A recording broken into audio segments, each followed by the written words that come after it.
जिला अस्पताल दौसा के पीएमओ हैं। अभी राज्य सरकार ने जो सिलोकोसिस जो स्कैंडल प्रकरण है उस पे जो 9 चिकित्सक और 11 रेडियोग्राफर पे एक्शन के बाबत एफआईआर करने के निर्देश जारी किए हैं, उसके संदर्भ में बताइए। जो 22 डॉक्टर्स 22 के लिए चिकित्सा अधिकारी और कार्मिक हैं, उनमें से हमारे यहाँ 11 कार्यरत हैं। ये पूरे राजस्थान की लिस्ट है, लेकिन दौसा के इनमें 5 तो चिकित्सक हैं और 6 रेडियोग्राफर हैं।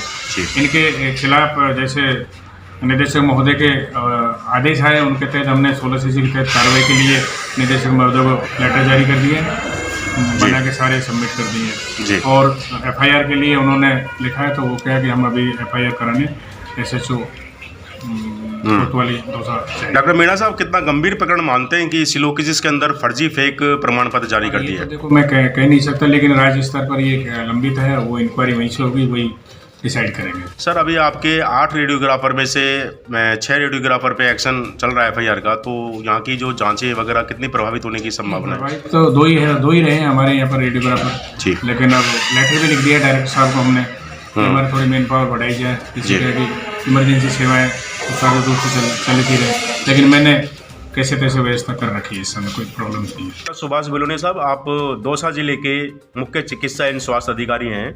सर, अब ये गंभीर प्रकरण सिलोकोसिस डिजीज के ऊपर है, उसमें मेडिकल बोर्ड ने काफ़ी फेक प्रमाण पत्र जो बनाए हैं, उसके बारे में आप वस्तुस्थिति बताइए।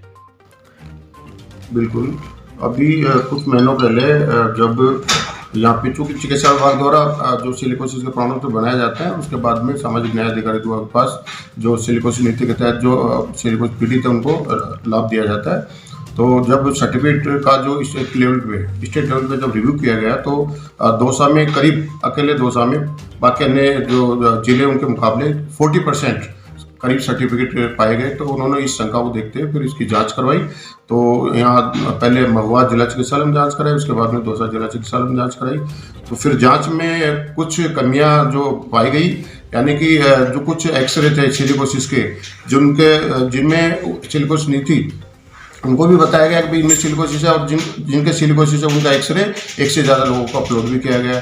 तो ये चीज़ें जब जांच में सामने आए, तो फिर राज्य सरकार द्वारा उन पर कार्रवाई की गई है।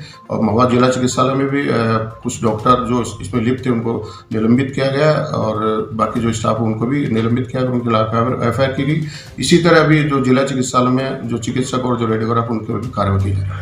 डॉक्टर सुभाष जी, आप दौसा जिले को बहुत ही महत्वपूर्ण आपकी जिम्मेदारी है, और इसमें आपने स्वास्थ्य सेवाओं के ऊपर जो काफ़ी महत्वपूर्ण कार्य कर रहे हैं, कोरोना काल भी आपने देखा है, तो सिलोकोसिस को आप कितना गंभीर मानते हैं ऐसे मामले में कि उसको फेक प्रमाण पत्र जारी कर दिए जाए? बिल्कुल, काफ़ी गंभीर है वो ये मैटर है।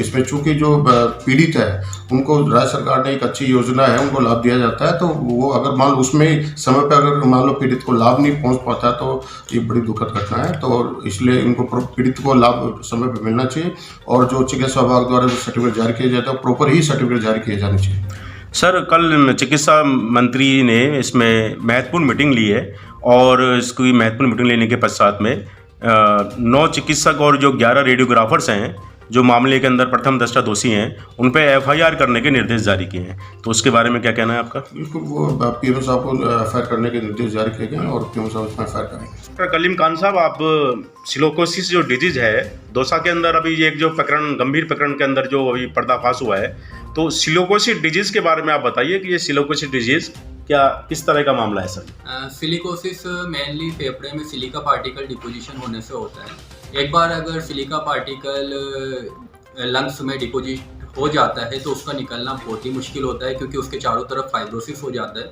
धीरे धीरे लंग की कैपेसिटी कम होती जाती है, जिससे मरीज को सांस लेने में दिक्कत हो जाती है।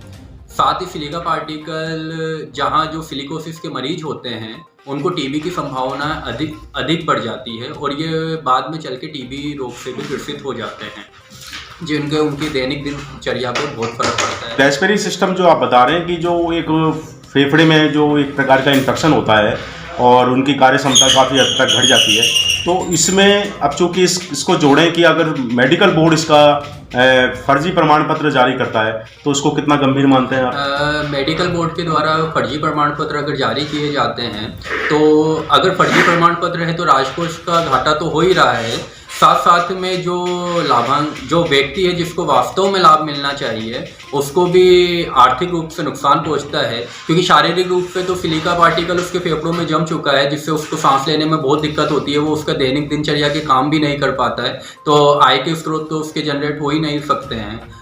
तो अगर उसको लाभ नहीं मिल पाता है तो उसको आर्थिक रूप से बहुत सामना करना पड़ता है और राजकोष का घाटा तो इसमें यही सही। डॉक्टर कलीम जी, आपके क्षेत्र सिकंदरा में जो बहुत ज़्यादा मूर्तियों का काम होता है जिसमें डस्ट वगैरह काफ़ी उड़ती है और इस तरह का जो सिलिकोसिस का प्रकरण ज़्यादा केसों की अभी वृद्धि हुई है, तो इसका घनत्व क्षेत्र सर यही है? मेनली सिलिका दौसा जिले में अगर देखा जाए तो मानपुर, सिकंदरा और गीजगढ़ 3 मेन हब है जहाँ पे पत्थर की मूर्तियों तराशने का बहुत काम किया जाता है और वहाँ पे सिलिकोसिस से ग्रसित बहुत रोगी हैं।